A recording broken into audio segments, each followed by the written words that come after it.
Halo, Assalamualaikum warahmatullahi wabarakatuh. Nama saya Marita Lailatul Fitri dengan NIM 24040102054. Pada kesempatan kali ini saya akan membahas terkait UTS kriptografi dan steganografi. Terdapat soal dan jawaban yang nantinya akan saya bahas dengan dosen pengajar Dr. Ucu Darussalam STMT. Untuk soal yang pertama, saya bacakan secara lengkap ya. Lakukan enkripsi dari inputan plain text dengan metode Zipper yang ada. Pilih ECB, CBC, CTR, dan GCM. Input plain text terdiri dari 10 kata yang membentuk kalimat yang berisi motivasi Anda dalam kuliah atau mengejar impian. Contoh, aku mau mencapai puncak prestasi 10 besar di kompetisi 2024. Tentukan ukuran case size bit 128, 192, atau 256. Sertakan secret key yang Anda buat sendiri mengikuti jenis ukuran byte. Tunjukkan hasilnya, perbedaan dari masing-masing jenis chipper dengan ukuran key size yang sama pada luaran encrypt test. Pada kesempatan kali ini saya buka langsung ya, webdevglan.com/online tools AES encryption decryption. Web apa sih ini? Ini adalah web Advanced Encryption Standard, adalah algoritma enkripsi yang sangat aman dan efisien yang digunakan dalam berbagai keamanan data dengan menggunakan berbagai ukuran kunci dan mode operasi. Di sini saya refresh dulu ya.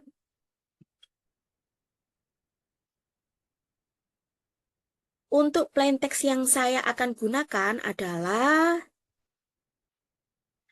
kuliah dan pekerjaanku semoga berjalan lancar, hidup bahagia sentosa. Ini kita pilih mode encryption-nya. Saya pilih ECB, no padding. Untuk case bit-nya saya pilih 128. Saya enter secret key-nya.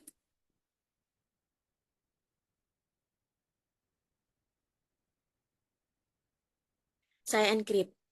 Nah, ini juga nanti ada di pertanyaan nomor 2. Jadi pertanyaan nomor 1 itu bagaimana cara enkripsinya. Terus pertanyaan nomor 2 itu lebih ke bagaimana cara yang sudah dienkripsi itu didekripsikan. Jadi yang sudah dienkripsi ini kita copy,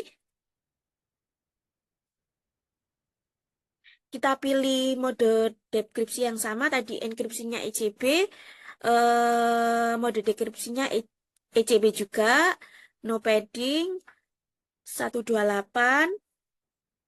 Nah, ini secret key-nya. Secret key-nya ini makanya harus sesuai. Jadi kalau tadi kita gunakan yang pas enkripsi Marita 123 bla bla bla, pas dekripsi itu kita harus kopikan yang sama. Kita copy. Jadi ini yang harus dipegang. Jangan sampai orang tahu. Hanya orang tertentu yang bisa membuka enkripsi itu tadi. Nah, jadi apa yang kita enkripsikan tadi, kuliah dan pekerjaanku semoga berjalan lancar, hidup bahagia sentosa.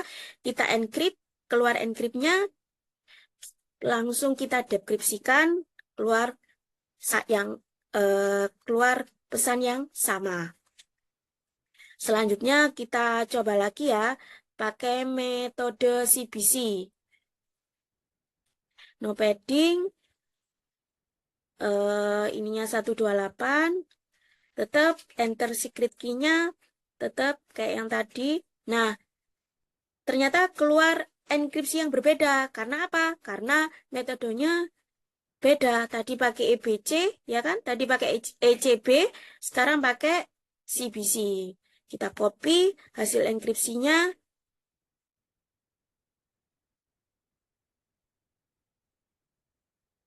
Kita kopikan. Kita pilih metode dekripsinya CBC, no padding. Kita buat cases in bitnya 128. Selama masa enkripsi dan dekripsi kita buat secret key yang sama ya. Kita dekripsikan Ternyata keluarnya sama, bisa. Yang kita enkripsikan adalah kuliah dan pekerjaanku semoga berjalan lancar, hidup bahagia sentosa, kita enkrip, keluar enkripnya, kita masukkan untuk didekripsikan, keluarannya juga sama. Selanjutnya kita akan pakai metode yang berbeda, kita kopikan lagi ini, sini, kita ganti metode CTR. Apa sih metode CTR itu? Counter mode. Ya, kepanjangannya counter mode. Kita ubah CTR ya. Tetap case space-nya kita buat 128. Enter secret key-nya kita samakan terus ya. Kita encrypt, keluarkan enkripsi yang berbeda lagi. Kita copy karena kita akan dekripsikan langsung.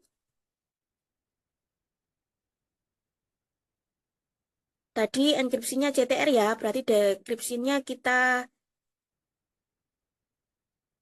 CTR lagi. Untuk ininya kita buat case speed-nya 128, enter secret key-nya sama, kita output text formatnya kita deskripsikan. Ternyata bisa kita dekripsikan. Karena apa? Karena sama-sama pakai CTR. Selanjutnya kita coba metode lain. Kita masukkan kata plain text-nya dulu. Kita coba GCM. Apa sih GCM itu? GCM adalah Glois atau Glois garing counter mode.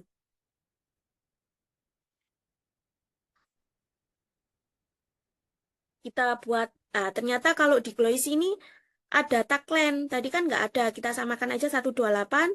Cases in bitnya 128. Secret key-nya dari awal sampai akhir sama ya. Tapi kalau untuk selanjutnya kita untuk melindungi sistem kita nggak boleh sama terus ya. Nanti gampang dikenali orang.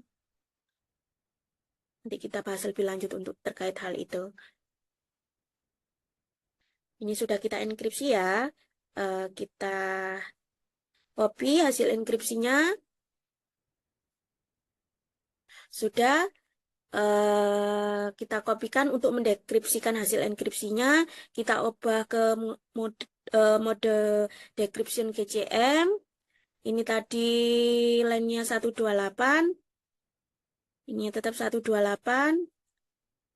Enter secret key-nya sama ya. Kita decrypt. Ternyata keluarnya sama. Jadi selama mode enkripsinya dan mode dekripsinya sama, sepertinya kita bisa.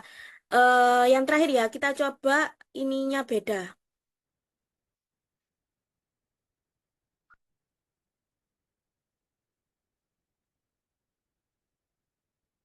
Ininya CTR, ininya GBC misal.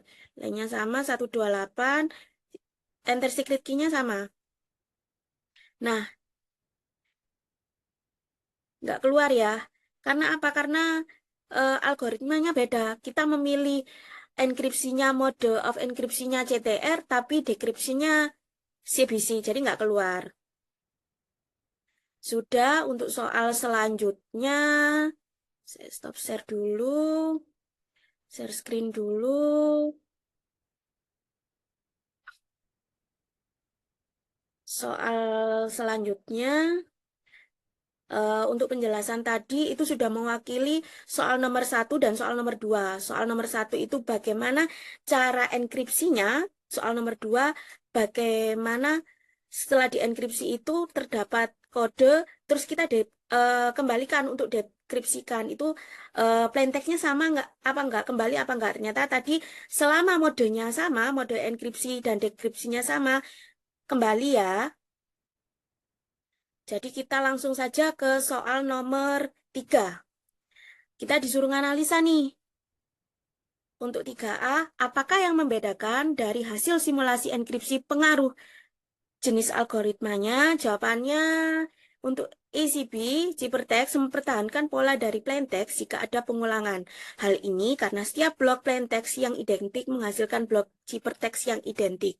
Untuk CBC, Ciphertext ini tidak mempertahankan pola karena blok plaintext XOR dengan ciphertext dari blok sebelumnya. Pola plaintext tersembunyi. CBC lebih aman dibandingkan ECB untuk menyamarkan pola. Yang ketiga, CTR. Ciphertext ini tidak mempertahankan pola karena plaintext di XOR dengan keystream yang unik untuk setiap blok berdasarkan counter. CTR seperti stream cipher cocok untuk data yang panjang tanpa padding. Untuk selanjutnya GCM, ciphertext juga tidak mempertahankan pola karena bekerja seperti CTR untuk enkripsi. Selain itu, GCM menghasilkan tag autentikasi yang memastikan integritas data. Pertanyaan selanjutnya 3B, apa sih yang membedakan dari hasil simulasi enkripsi pengaruh cache bit? Jadi ini saya rangkum aja ya, bedanya 128 bit, 192 bit, 256 bit. Apa yang membedakan dari rangkuman yang saya dari saya baca terus saya pahami, 128 bit itu cepat dan efisien, cukup untuk kebanyakan kebutuhan. Cepat dan efisien, tapi kalau dibandingkan 192 bit dan 256 bit, dia juga kalah kalah secure, kalah kalah aman lah. Untuk 192 bit ini kompromi ya antara kecepatan dan keamanan. Kompromi di sini 11-12. Jadi dia cepat dan aman juga. Untuk 256 bit, dia memberikan keamanan terbaik, tetapi lambat karena kan putarannya berkali-kali. 128 lebih sedikit, 192 sedang, 26 putarannya berkali-kali. Selanjutnya, jelaskan pengaruh ukuran terhadap ukuran data luaran setiap algoritma cipher. Jadi,